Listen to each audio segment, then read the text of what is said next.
Ladies and gentlemen, welcome to the weekly show. Today we're debuting a brand new format again. Why not? It's called Controversy Chamber. I'll be entering a chamber and saying controversial things. Sounds exciting. But before we do that, let me tell you about some of our remaining shows for the next few weeks. We have on tap for you one more Worst Week Ever, another Black and White, another Health Hurts, and then a new show called Dancing Across America. Oh, I don't know what that means. I know. Also, we have Shooting Stars featuring some A-list celebrities. That is going to be exciting, so set your VCR. Well, that's in the future, let's talk about now. It is now time for us to enter the Controversy Chamber, where we're going to say controversial things that nobody else is talking about. People are thinking about, but nobody's talking about it. And I can say it because I'm in the Chamber of Controversy, where I guess I feel free to speak my mind. So, cue up the music, and shove me into the chamber. I'm in the chamber now. You see, we have a low budget here. And by low budget, I believe I mean no budget. But so now it's time for some political questions. First up comes from Tim in Kentucky. He says, your girl Sarah Palin recently said that Democrats who voted for healthcare reform should be targeted. Do you blame her for any of the threats of violence against congresspeople? No, of course not. You know why? Because Sarah Palin is not intelligent enough to understand half of what she says. And that's why I love her, because she keeps things simple. And in life and in politics, the simpler, the better. If this healthcare bill was simple, American people would have been behind it. If they would have just sold it as giving people more access, but also focusing on where you could cut costs across the board and not raise taxes and not take away money from Medicare. If they could have made this very simple for people to understand, a lot more people would be behind it. Instead, it's a 2,000-page monstrosity that Congress people who voted for it still to this day don't understand. So all Sarah Palin was saying was the Democrats should be held accountable and they should be voted out come November. I think that's simple. And I think it's accurate. Democrats realize that if they pass no healthcare bill, Republicans would say the Democrats did nothing in 2 years and they should be voted out because they did nothing. Whereas if they did pass a healthcare bill, the Republicans are going to say they passed this horrible bill and they should be voted out anyway. So in the end, Democrats were either going to do nothing and be voted out or pass a horrible bill and be voted out. And when I say horrible bill, of course, that's my judgment. But from their view, it was a decent bill. So in the end, long story short, it did make sense for Democrats to vote for this because they will at least get some credit on their way out. I hope that made sense. I may have lost myself along there. Alright, let's move along to the next question. We have someone asking, do you think... who is this? Judy from Virginia. Hi, Judy. She asks, do you think Washington is broken? Well, I was sort of hinting at that in my last question, so thank you for bringing that up. And I do actually think it is, and because I think the way to fix the political process, the political system, would be for every elected official to have term limits.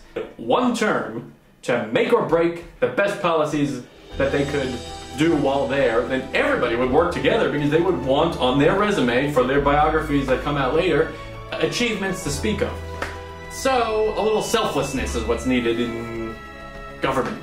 And who knows if that will be ever returning there. Or who knows if it was ever there before, because I don't care to look at history. I look forward, don't look back. History, if history repeats itself, then why live through it twice? I don't think that makes sense. Oh well. Alright, we have time for one more question, and it comes from Mike in Poughkeepsie, New York. Hello, Mike. Do you think bipartisanship is dead? The problem with bipartisanship is that it requires compromise, okay?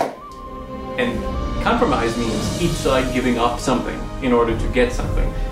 So you gotta give up things. So, for instance, let's play a fun little game. This is real bipartisanship. If you really want to get things done and have something to speak of as an elected official at the end of your term to say, I accomplished a solution to a huge problem, then it's possible. Like here, I'll give you some examples of bipartisanship right here. You ready? I'm forgetting. What we got one right here. One would be if the Democrats agree to make abortions illegal throughout the country. Huge issue, controversial. That's why we're in the controversy chamber. Democrats agree to make abortions illegal, then the Republicans agree to allow gay marriage and gay people to adopt babies that would then be put up for adoption for parents who couldn't abort the babies. There you go. That's a bipartisan compromise. A great compromise, in fact, potentially. So no more abortions, gay people get to marry and adopt. You solve two problems at once. Done. Did that solve a problem? I think it did. What else? I got another one for you. Here. Republicans will be happy if you eliminate the income tax. Yes, they would. And the Democrats would be happy if you legalize drugs and then you could tax the drugs to make up for the money you lost on the income tax. And there you go. You again have a compromise. A nice bipartisan compromise. And finally, what would be the last one? The Democrats agreed to shut up about global warming. Nobody cares.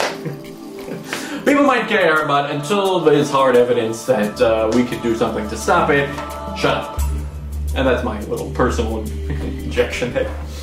And then the Republicans agree to shut up about illegal immigration. The illegal immigrants who are already here and who are working and are peaceful and nonviolent, they get to stay. Sorry, that's what happens. There you go, another bipartisan compromise. Look at that, see? I just gave you 3 great bipartisan compromises which require people on each side to give up something. And the problem is, that'll never happen in the real world. Instead, there's incremental changes towards nothing, and that's why people continue to bicker for the rest of our lives. So, we will close Controversy Chamber with a big, deep thought. And that deep thought is whether or not the problems are ever actually solvable in our world, or do we just, as a species, need to debate something? Need to argue with each other over something? I think that might be true, in fact, and I think, ultimately, that's why problems are never going to be solved, even healthcare.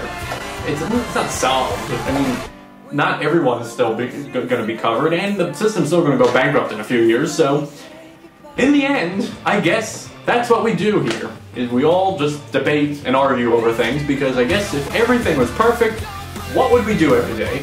I mean, you could have watched the weekly show 24/7, although I know some of you want to. So, in the end, that has been Controversy Chamber. Hopefully it's been controversial enough for you. It's been sort of exciting for me. So until next time, when I would love for you to write in with some more controversial questions for me to deal with, I will be saying so long. We will see you next time on the weekly show with some other new formats, and that's it. So keep being controversial in life every day, because controversy is more fun than non-controversy. That's a tagline that I will not be using ever again. Bye!